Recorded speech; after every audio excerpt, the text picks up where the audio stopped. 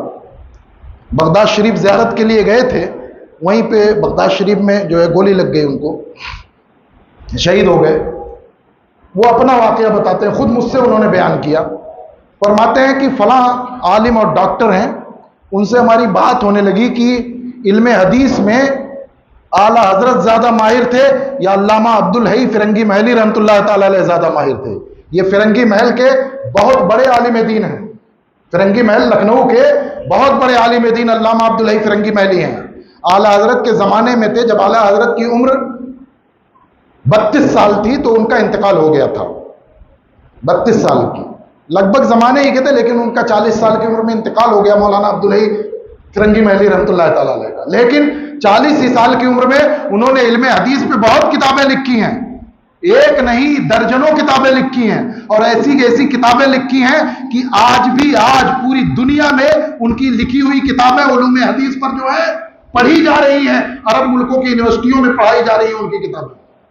ان کی کتابیں عرب ممالک کی یونیورسٹیوں میں بھی پڑھائی جا رہی ہیں۔ الرفع والتکمیل فی الجرح والتعدیل، انہوں نے علوم حدیث کی ایک شاخ پہ کتاب لکھی ہے، اصول جرح و تعدیل پہ وہ کتاب پوری دنیا میں پڑھائی جاتی ہے، ہم بھی پڑھے ہوئے ہیں اس کتاب کو، دنیا بھر میں اہل علم اس سے فائدہ حاصل کرتے ہیں۔ بتانا یہ ہے بہت بڑے محدث تھے، بہت بڑے علم حدیث کے ماہر تھے مولانا اسد الحق بزائلی رحمۃ اللہ تعالی علیہ نے۔ جب ان کے سامنے کسی نے کہا کہ کون بڑے محدث تھے، اعلیٰ حضرت زیادہ بڑے محدث تھے یا علامہ عبدالحی فرنگی محلی،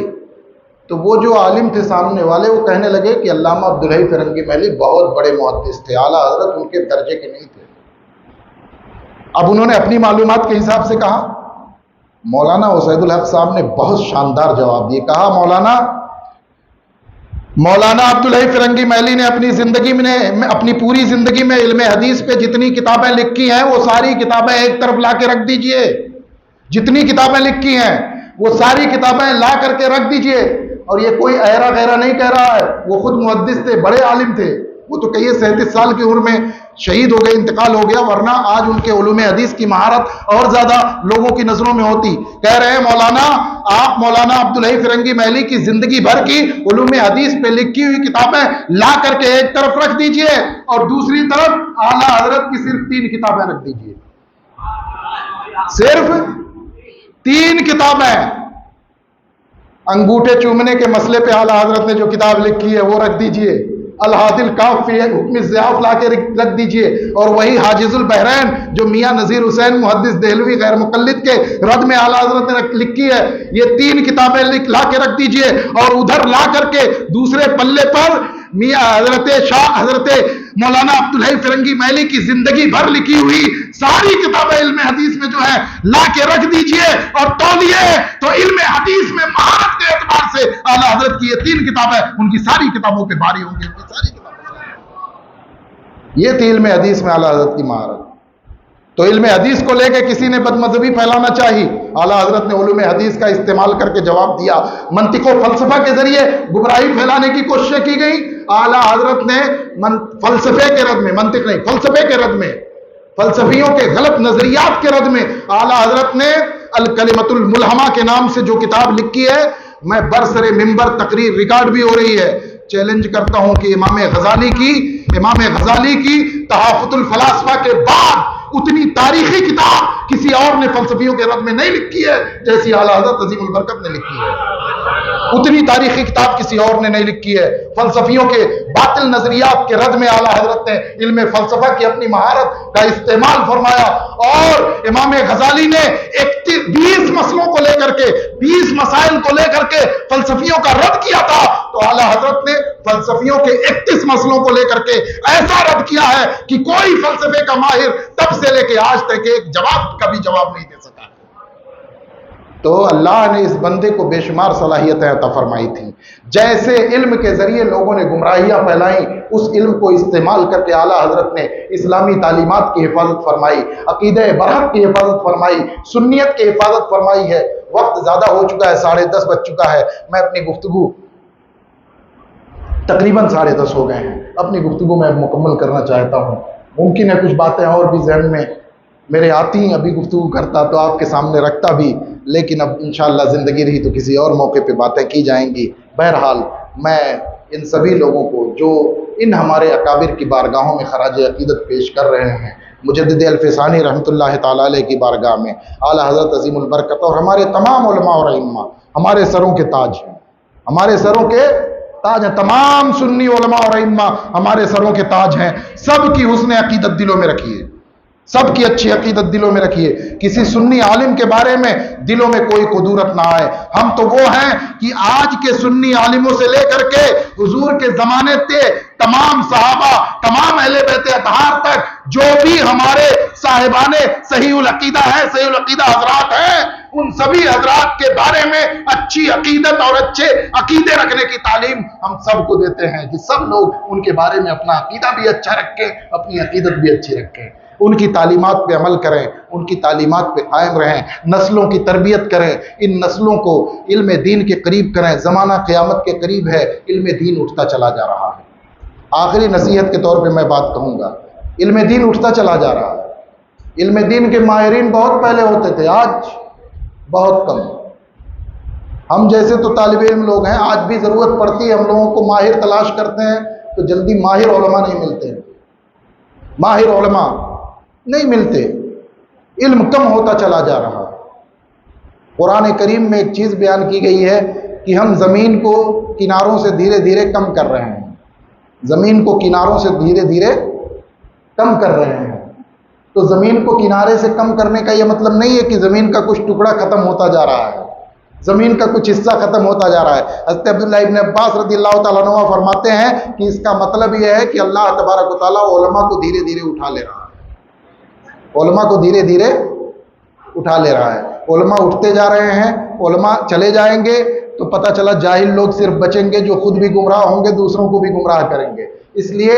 غنیمت ہے کہ ہمارے اور آپ کے درمیان ابھی علماء موجود ہیں, ان سے استفادہ کریں, ان سے علم حاصل کریں. جس عالم کے بارے میں آپ کا تجربہ ہو کہ یہ مستحکم اور مضبوط علم رکھتا ہے, آپ کو صحیح عقیدے سکھائے گا, صحیح مسائل بتائے گا, دین اسلام اور سنیت کی سچی تعلیمات آپ کو دے گا, اس عالم دین کو مضبوطی سے پکڑ لیں, اس کا ساتھ دیں, اس سے سیکھیں, عقائد اہل سنت سیکھیں, معمولات اہل سنت سیکھیں, اور اس کے بعد اپنے اعمال بھی درست کریں, اپنے عقیدے بھی درست رکھیں, اور اس عالم کے دست و بازو بن کے اس کی حمایت بھی کریں, اس کا ساتھ بھی دیں. آپ جہاں بھی دیکھیں کہ اسلام کی تبلیغ و تشہیر کرنے والے, اسلام کی تعلیمات عام کرنے والے علماء اور مفتیان کرام صحیح العقیدہ ہیں, آپ ان کا ساتھ دیں تاکہ آپ کے معاشرے اور سوسائٹی میں